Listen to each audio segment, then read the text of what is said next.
So I wanted to make a quick little video, another demonstration on how to not package stuff.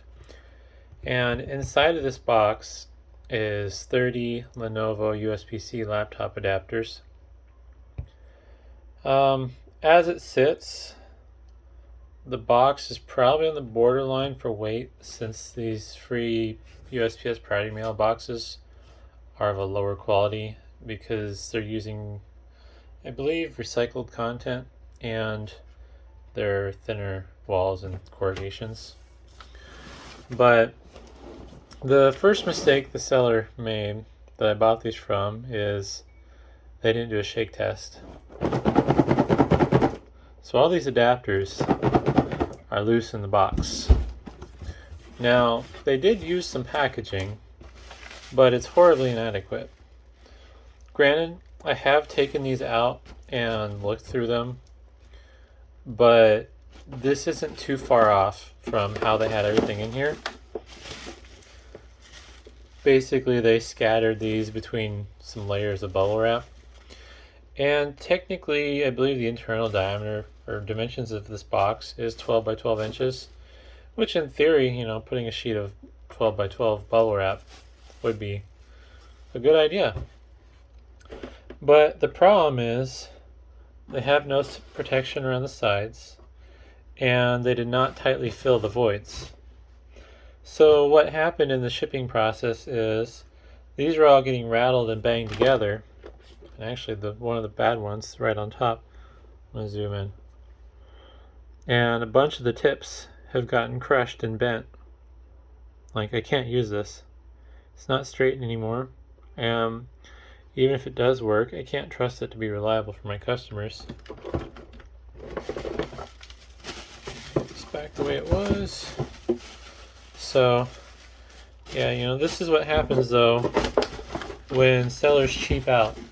I spent $300 on these adapters on eBay, and they couldn't be bothered to use $2 worth of packing materials to stop them from getting damaged.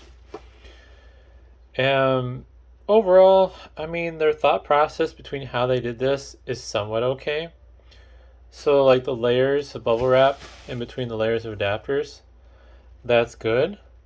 Like I said, there's no edge protection, and it lacks the necessary void fill to stop the rattling and shaking. Because if anything can shift inside of a box, that gives it space to bang around and crash, and that's why stuff got bent.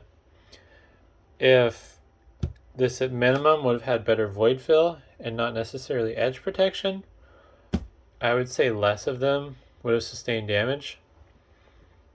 But due to the bad packaging and the damage these have sustained, plus some other issues regarding the quality of these items, it's just $300 worth of worthless adapters now because they're damaged and you're not gonna be able to count on them being reliable. So in the end, this seller tried to cheap out on the packing material, and unfortunately they're going to cost themselves the round-trip shipping costs to send this back and forth. There's adapters that are damaged now that they're not going to be able to sell.